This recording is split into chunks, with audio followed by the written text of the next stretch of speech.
Hey guys, Indy with Ultimate Tool Reviews here. Want a quick talk about something that's kind of been bugging me for a bit, is the Makita CXT line. Now, of course, you've got many 12-volt lines to choose from, and of course, if you look at anything that DeWalt or Milwaukee is doing with their 12-volt lines, they have a number of brushless tools as well as a couple brush tools still in there. Now, of course, you've seen probably some decent deals on those brushless tools. Some of them are actually getting really price competitive. I've got a number of the DeWalt 12 volt extreme stuff, which is their brushless stuff, and the deals on some of that stuff are just incredible. I've picked up the just the regular brushless drill. Came with a backpack, the brushless reciprocating saw, and two 2 amp hour batteries for about $150. Just a fantastic deal. But when it comes to Makita, it seems like you can only really find the brush tools on a really good deal. I actually just sold earlier today. I had my brushed 12-volt drill, I had an impact wrench, impact driver, had the recip saw, and I sold one of my circular saws with a couple batteries and a charger. Basically sold it for what I paid for it. I got some really good clearance deals on those. And I kind of I don't see any reason to have those tools anymore when, of course, I've got options from the 18-volt line that are now brushless and that I can get some insane deals on once in a while. So this is the one generation older impact driver from Makita, the XDT14, and you can find this impact driver for, I think, generally easily under $100 now. But I picked this up in a kit with two fives. I think it was two fives or two fours. Don't really remember. But I got mine for like $180 in a kit with the hammer drill as well, on clearance at Home Depot about a year ago.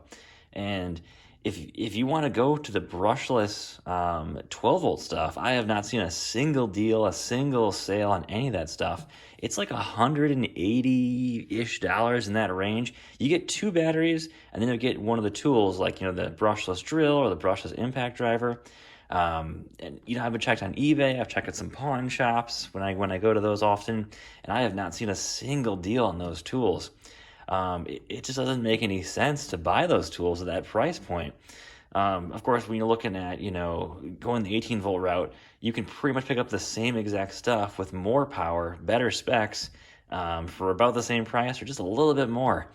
It really makes me conflicted there of, I love the CXT line. I love to pick up some of the newer brushless stuff, but the price point is just confusing to me. It just doesn't make me want to buy in the tools when the 18-volt tools are just, fantastic deals.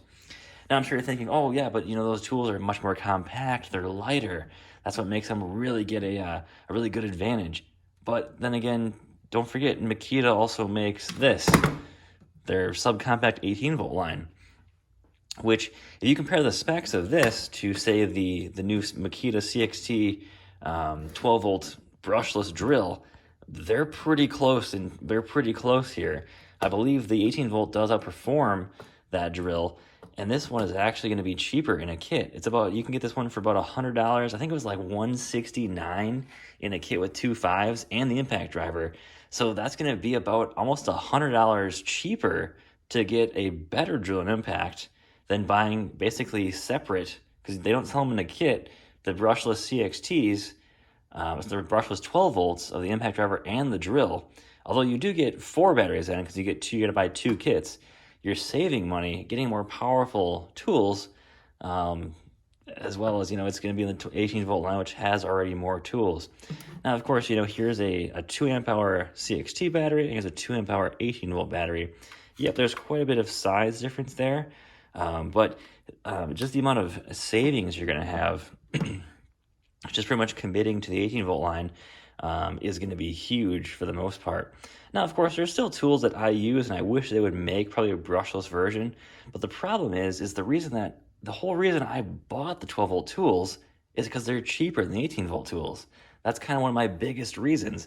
Like, for example, the jigsaw and the multi-tool, I don't use these tools every day. I maybe use them under a dozen times a year. So, I just needed a cheaper tool. I obviously love the Makita stuff. So, a jigsaw, I use it once in a while, and I don't need to use it very much at all. So, if I got I probably use 3 or 4 batteries of these whenever I go and they use this jigsaw for a project. I don't need a more powerful jigsaw. I just need a cheaper jigsaw that's going to do the job. So it's just really confusing what Makita's doing there with having some of the brushless tools be pretty much the same price or even more expensive than the equivalent 18-volt tools, with now they have less power as well too. So it's one of those things that can be really confusing with tool lines. It's always be careful to shop around, of course. And, DeWalt right now is doing all their brushless stuff, having fantastic deals. That's where I've kind of moved to mostly. I've got the brushless recip, I got the drill, and I've got a 3/8-inch impact.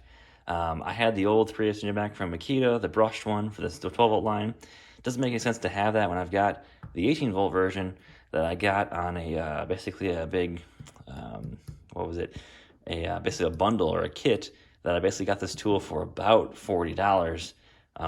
In that kit is basically what, if you divide everything out equally, $40 compared to what I paid. I think I got it for $30 for the 12-volt one. For $10 more, I get almost twice the amount of power out of this thing. Plus, I get way more settings, way more features. It just doesn't make it just makes perfect sense to go to the 18-volt stuff that can be cheaper and more powerful than do some of the 12-volt stuff. I know a lot of guys swear by the 12-volt stuff that, yeah, it's of course going to be lighter. It's going to be able to be smaller. But it's just how much that weight and that size is going to cost you there for those tools. Especially when they also have the subcompact series out as well too, which has just been an excellent line. They've got a number of subcompact tools. A little bit of hit and miss there with some of the subcompact tools I've seen. I know the recip saw. I've heard most of the complaints about the recip saw where it's not that powerful. But the circ saw is pretty good. I've used the impact driver. I actually sold mine with the number of impacts that I've got. I'm totally fine having the regular 18-volt impacts there. But let me know in the comments, guys, what you think. Have you seen the new CXT brushless stuff? I know it's been out for a little bit of time now. I think about over a year now. And if you guys own any, let me know. I really haven't seen any reviews on the brushless stuff. There's not really any deals or sales on that stuff at all. It's pretty pricey, and I wish they would really let some guys buy it at some deals here and, throw out some deal like they do with the 18-volt stuff, which has been fantastic deals on this recently. And just guys, let me in the comments what you guys think. What would it take to buy some of the brushless 12-volt stuff?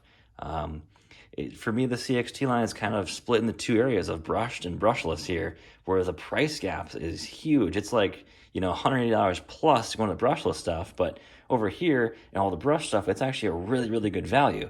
If you're just a homeowner, DIY, you do, light handyman work, the Makita CXT stuff is absolutely fantastic. I've had really good luck with it. I never had really major issues with any of this stuff, and it's been really affordable. I think I paid like $30 for this. I bought this actually brand new off Amazon. I was just kind of price shopping for whatever line, DeWalt, Makita, Milwaukee, who makes the cheapest jigsaw, and this was like $70 out the door. So I went with the Makita, and it's been absolutely fantastic since. But that's probably one of the main reasons I buy 12-volt stuff is because I just want a good deal on a tool that I'm not necessarily going to use a ton, and also want a small, light version of it. I'm not looking to spend a ton of money on a tool when I can buy an 18-volt version that's going to be more powerful anyways. So it's one of those things that is, a little confusing. I'm not sure what Makita's doing there with that brushless stuff, but, let me know in the comments, guys, what you think, and take care.